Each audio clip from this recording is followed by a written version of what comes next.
Hello dear students, welcome to our YouTube channel. Students, আজি এই ভিডিওটিত অসম জাতীয় বিদ্যালয়ৰ চতুৰ্থ শ্ৰেণীৰ নতুন বিজ্ঞানৰ 3 নম্বৰ অধ্যায় বতৰ, বায়ু আৰু পানী এই অধ্যায়টি মই তোমাক অলপমান বুজাই দিবলৈ চেষ্টা কৰিছো। ভিডিওটি তোমালোকে শেষলৈকে চাই থাকা।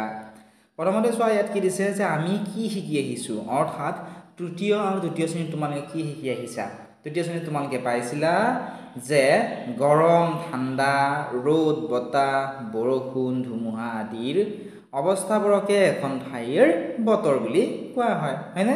আমি তৃতীয় শ্ৰেণীত পাইছিলোঁ যে গৰম, ঠাণ্ডা, ৰ'দ, বতাহ, বৰষুণ, ধুমুহা আদি অৱস্থাবোৰক এখন ঠাইৰ বতৰ বোলা হয়। আৰু পৰীক্ষাটো যদি তোমালোকক সোধে যে বতৰ বুলিলে কি বুজা বা বতৰ কাক বোলে, তোমালোকে এইখিনি লিখি দিলে হ'ব।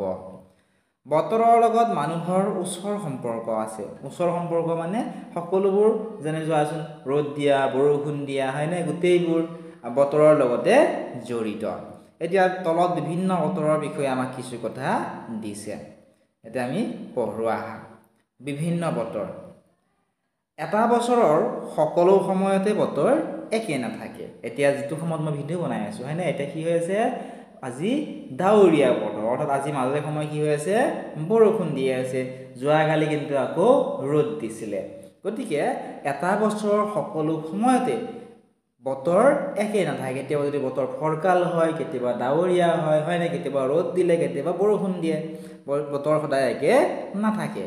যেতিয়া একেলেঠাৰিয়ে বৰষুণ দি থাকে তাক ডাৱৰীয়া বতৰ বুলি কোৱা হয়। যেনে একেলেঠাৰিয়ে যদি 2-3 দিন ধৰি বৰষুণ দি থাকে তেনেকুৱা কি বুলি কোৱা হয়, ডাৱৰীয়া বতৰ বুলি কোৱা হয়। আৰু ডাৱৰীয়া বতৰত কি হয়, ডাৱৰীয়া বতৰত কেতিয়াবা কেইবা দিন জুৰি বৰষুণ দি থাকে। ঠিক আছে। সচৰাচৰ জহকালি বতৰ ডাৱৰীয়া হয়। সচৰাচৰ মানে হৈছে সাধাৰণতে জহকালি। জহকালি মানে জানানে, জহকালি মানে হৈছে গৰমৰ দিন আৰু জাৰকালি মানে হৈছে ঠাণ্ডাৰ দিন। সাধাৰণতে গৰমৰ দিনত বতৰ ডাৱৰীয়া হয়, কাৰণ গৰমৰ দিনতে কি হয়, বহুত বেছি বৰষুণ হয়, হয়নে? ঠাণ্ডাৰ দিনৰ তুলনাত গৰমৰ দিনত বেছি বৰষুণ হয়। এতিয়া তোমালোকে মনত ৰাখিবা যে জহকালি মানে হৈছে গৰমৰ দিন আৰু জাৰকালি মানে হৈছে ঠাণ্ডাৰ দিন। ঠিক আছে।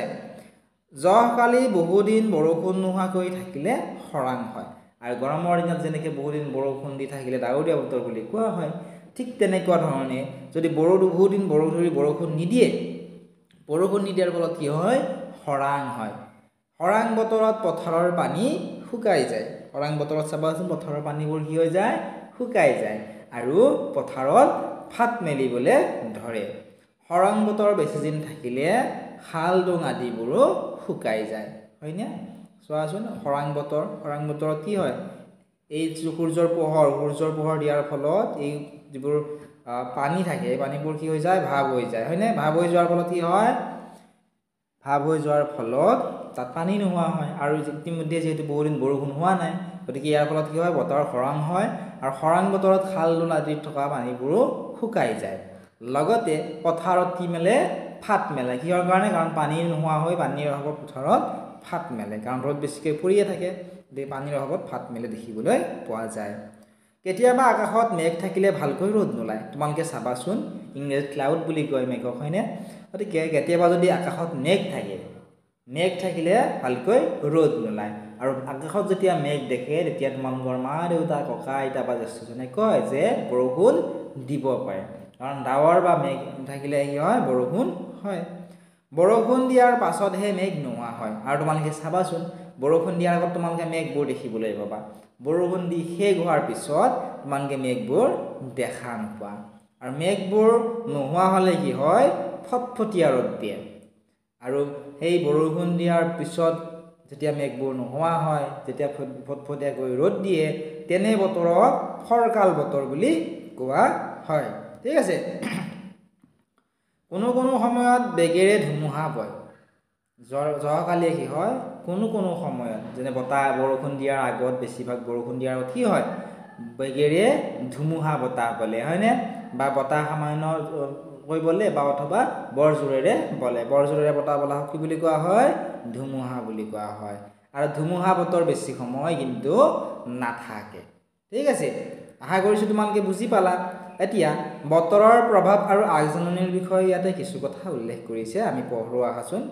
ইয়াতে উল্লেখ কৰিছে যে মানুহৰ বহু কাম বতৰৰ ওপৰত নিৰ্ভৰশীল হয়নে আমাৰ বহুতো কাম আমি বতৰৰ ওপৰত নিৰ্ভৰ কৰোঁ যেনে ধৰাচোন ডাৱৰীয়া বতৰত আমাৰ অফিচ কাছাৰীত যাবলৈ বা তোমালোকৰ স্কুলত যাবলৈ হয়নে বিভিন্ন ধৰণৰ তোমালোকৰ অসুবিধাৰ তোমালোকে সন্মুখীন হোৱা গতিকে আমাৰ এনেকুৱা ধৰণৰ বহুতো কাম কি হয় বতৰৰ ওপৰত নিৰ্ভৰশীল বৰষুণৰ বতৰত পানী পৰিলেহে ধান খেতি ভাল হয় বৰষুণৰ বতৰত পথাৰত পানী পৰিলেহে ধান খেতি ভাল হয় অসমৰ প্ৰায় 70% মানুহে কৃষিজীৱী অৰ্থাৎ কৃষিৰ ওপৰত নিৰ্ভৰ কৰি চলি আছে গতিকে আমাৰ মানুহখিনিয়ে যিসকল খেতিয়ক আছে তেওঁলোকে বৰষুণৰ কাৰণে অপেক্ষা কৰি থাকে যাতে তেওঁলোকে ধান খেতি কৰিব পাৰে কাৰণ ধান খেতিত প্ৰচুৰ পৰিমাণৰ পানীৰ প্ৰয়োজন হয় বৰষুণৰ বতৰত যেতিয়া পানী পথাৰত পৰে তেতিয়াহে ধান খেতি তেওঁলোকে কৰিব পাৰে ধান খেতিত লগা পানী ঘাইকৈ বৰষুণৰ পৰাই পোৱা যায় হয়নে স্বাধীনতাৰ ইমান বছৰৰ পিছতো আমাৰ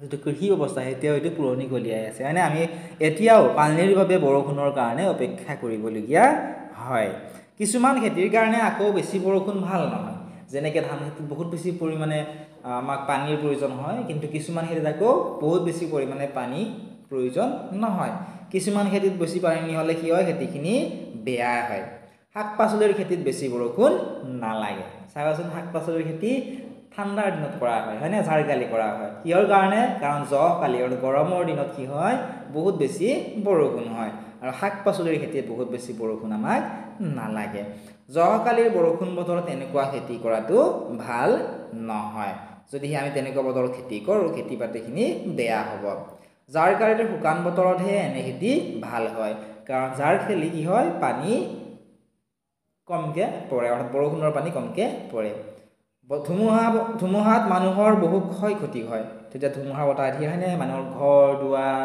খেতি বাতি সকলোবোৰ নষ্ট হৈ যায় বহুতো ক্ষতি হয় গছ-গছনি উভালে ঘৰ বাৰীবোৰ ভাঙি পেলাই ধুমুহাই ডাঙৰ নদী বা সাগৰত মাছ মাৰিবলৈ যোৱা মানুহৰ কাৰণেও ধুমুহা অতি ভয়াৱহ যিবোৰ ডাঙৰ ডাঙৰ নদী যেনে ব্ৰহ্মপুত্ৰ নদী বা সাগৰত যিবোৰ মাছমৰীয়াই দিনে ৰাতিয়ে মাছ মাৰি থাকে তেওঁলোকৰ কাৰণেও ধুমুহা বতাহ অতি ভয়াৱহ সেয়েহে বতৰ সম্পৰ্কে জানিবলৈ মানুহে অতীতৰে পৰা যত্ন কৰি আহিছে সেইকাৰণে বতৰ সম্পৰ্কে জনাটো অতি প্ৰয়োজনীয় বতৰ সম্পৰ্কে যদি নাজানো আমাৰ বিভিন্ন ধৰণৰ অসুবিধাৰ সন্মুখীন আমি হ'ব পাৰোঁ সেইকাৰণে আজিকালি চৰকাৰে কি কৰিছে বতৰৰ সম্পৰ্কে আগতীয়াকৈ জনসাধাৰণক জনাই দিয়াৰো ব্যৱস্থা কৰিছে আজিকালি মানুহে বতৰ কেনেকুৱা হ'ব পাৰে আগতীয়াকৈ ক'ব পাৰে হয়নে কাৰণ তোমালোকৰ ঘৰত টিভি আছে ৰেডিঅ' আছে মোবাইল আছে হয়নে এই সকলোবোৰত কি আমি গম পাৰোঁ এইবোৰৰ দ্বাৰা যে বতৰ কেনেকুৱা হ'ব পাৰে আমি পূৰ্বানুমান আমি পাব পাৰোঁ ৰেডিঅ' আৰু দূৰদৰ্শনৰ যোগেদি বতৰ কেনেকুৱা হ'ব পাৰে